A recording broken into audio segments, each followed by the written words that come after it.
오늘 말씀은 하나님의 그 명령을 쫓아서 그 이스라엘 백성들을 속하는 그런 내용의 말씀이 담겨 있습니다. 12지파의 처음 난 남자들, 각 지파별로 장자들이 레위인에 의해서 속해지게 되고요. 레위인보다 오히려 그 12지파 남자들이 더 많았을 때 성소의 세겔대로 5세겔씩 속전을 내서 대속하라고 하시는 하나님의 명령을 따라 이스라엘 백성 전체가 대속적인 은혜 가운데 들어가게 됩니다. 그것뿐 아니라 가축까지도 처음 난 가축들은 레위인의 가축의 수에 따라서 대속해지는 그런 내용의 말씀이 담겨 있습니다. 이 속전을 내고 내 자신이 하나님에 의해서 완전히 대속된 사람이다. 하나님께 속했다. 하나님께 완전히 위탁되었다 하는 것을 확인받는 그런 내용의 말씀이 오늘 본문 속에 담겨 있습니다. 사람이 행복을 느낄 수 있는 데는 몇 가지 이유가 있다고 그렇게 얘기합니다. 그 중에 한 가지가 그 소속감이라고 그럽니다. 내가 어디에 소속되어 있다는 것을 확신하게 되면 그 소속감이 우리에게 행복을 준다고 심리학자들은 이야기를 합니다. 이스라엘 백성들이 광야에 있었지만 우리들은 광야에 속한 자가 아니라 하나님께 속한 자다 하는 것을 확신했을 때 그들은 더없이 행복과 위로와 소망을 가진 백성들이 될 수 있었던 것이죠. 하나님께서 이스라엘 백성들에게 속전을 내고 너희들은 내게 속한 자라고 하는 의식을 행하게 한 것은 그들에게 부담을 주려고 한 것이 아니라 오히려 광야를 보내는 가운데 가장 행복한 삶을 살 수 있도록 하기 위한 하나님의 생각이고 계획이라고 할 수 있겠습니다. 또한 내가 어디에 속했다는 것을 알게 되면 그 사람은 강해질 수가 있습니다. 내가 어디에 속한 것이 없다 그럴 때는 약해지는데 내가 어디에 속해져 있고 그 누군가 나를 지금 지켜보고 있다는 것을 알게 되면 강해질 수 있는 거죠. 어린아이들이 종종 겪는 것 중에 부모님들이 나를 지켜보고 있다. 그 의식이 얼마나 어린아이들을 강하게 만드는지 모릅니다. 제가 학교를 다닐 때요, 중학교 시절에 저와 같은 그 동급생 중에서 고아원에 있는 아이들 일부가 함께 학교를 다닌 친구들이 있습니다. 고아원에 있는 아이들이 한 2-3명 이렇게 같은 반에 섞여 있는데 그 아이들은 늘 힘이 없어 보여요. 늘 이렇게 풀이 죽어 보이고 무슨 일을 하는데 자신감이 없는 거예요. 근데 부모 밑에서 자라는 아이들은 별로 잘하는 것도 없지만은 힘이 있고 자신감이 있고 넘어졌다가도 금방 일어나고 그 치유와 회복의 능력이 있더라고요. 공부를 할 때에도 그 고아원에 있는 아이들 중에 한 명은 아주 공부를 잘했어요. 거의 학생들 중에서 상위권에 들어가고 늘 1, 2등을 다투는 아이인데요. 지금은 그 친구는 학교 선생님 일을 하는데요. 아주 공부도 잘하고 모든 면에서 뛰어나는데 늘 보면은 이렇게 기가 죽어 있는 것 같아요. 힘이 없고 풀이 죽어 있고. 제가 이제 전도사 생활을 할 때요. 고아원의 아이들을 이렇게 섬기기 위해서 청년들과 함께 가게 되면 교회 학교에서 자라나는 아이들하고 고아원에 있는 아이들하고 차이가 나는 거 있는데요. 자신감과 자기 표현에서 차이가 있더라고요. 교회 학교 아이들은 아주 자신감이 있어요. 뭐 질문을 해도 틀릴지라도 대답을 아주 척척 해대는데 그 고아원에 있는 아이들에겐 질문을 하면 답이 없어요. 대답을 못합니다.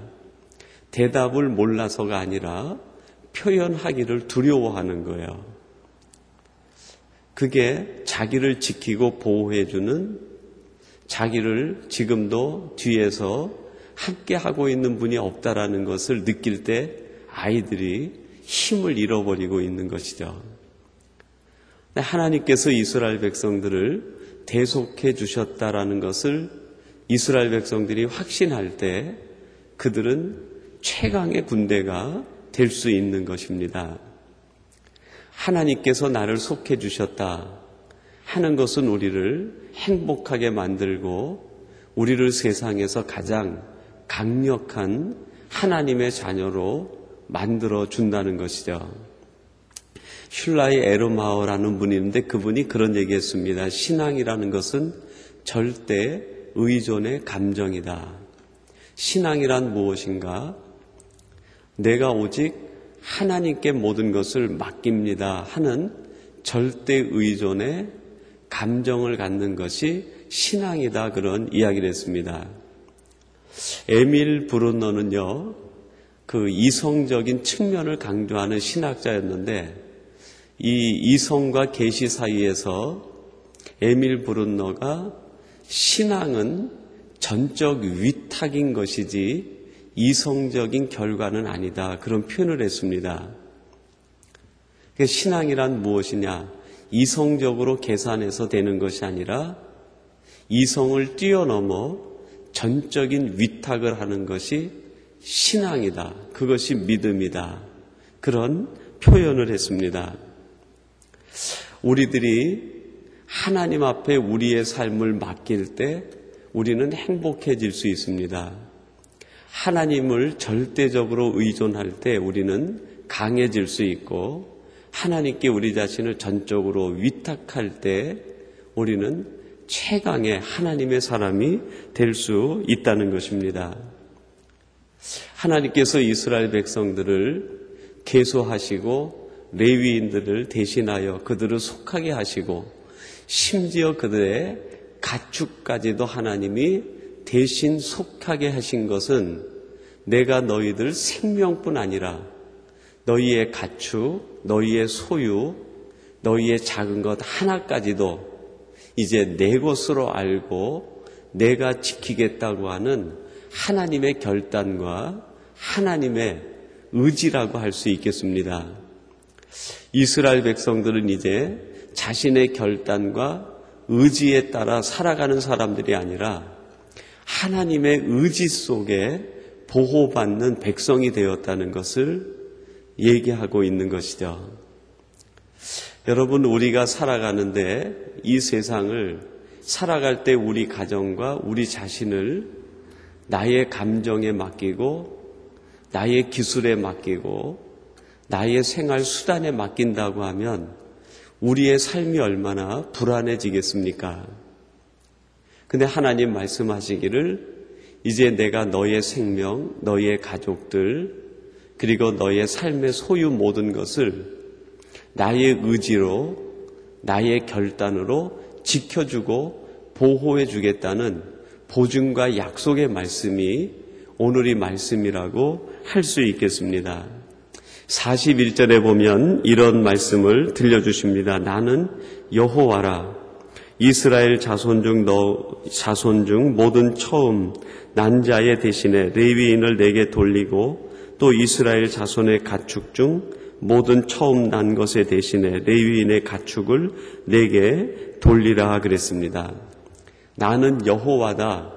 너희의 처음 난 것을 내게 돌리라 그렇게 말합니다. 나는 여호와다라는 말에서 나는 강한 자다. 나는 힘이 있는 자다. 너희들이 내가 누군 줄 알지 않느냐 하는 하나님의 의미가 담겨 있는 것이죠.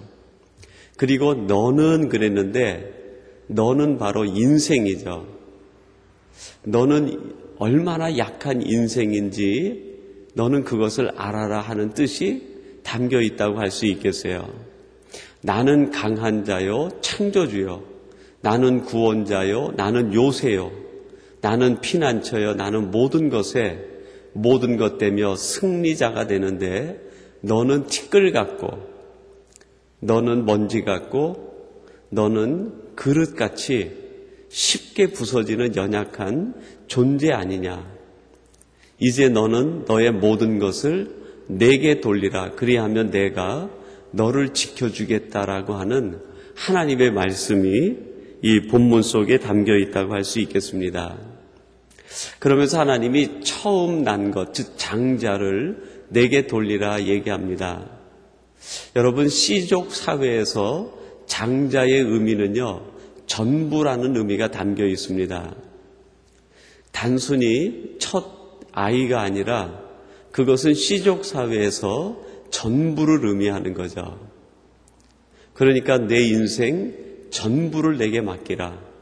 내 생명도 내게 돌리고 내 소유도 내게 돌리고 너의 모든 삶의 내용도 내게 돌리라. 그리하면 내가 너를 지켜주고 내가 너를 강하게 하겠다는 하나님의 말씀입니다. 즉 절대 위탁의 삶, 전적 의존의 삶을 살아라 하는 것이죠. 그리할 때 하나님께서 이스라엘 백성들을 가장 행복한 사람, 가장 강한 군대로 만들어 주시겠다는 하나님의 말씀입니다.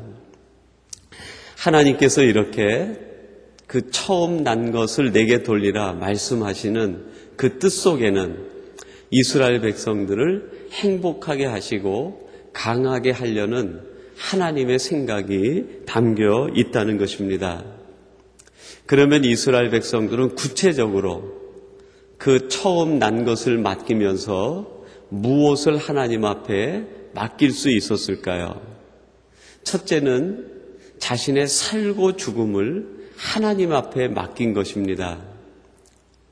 여러분, 오늘 우리들에게 주시는 메시지가 이것 아닙니까? 너는 너의 살고 죽음을 어디에다가 위탁하고 있느냐?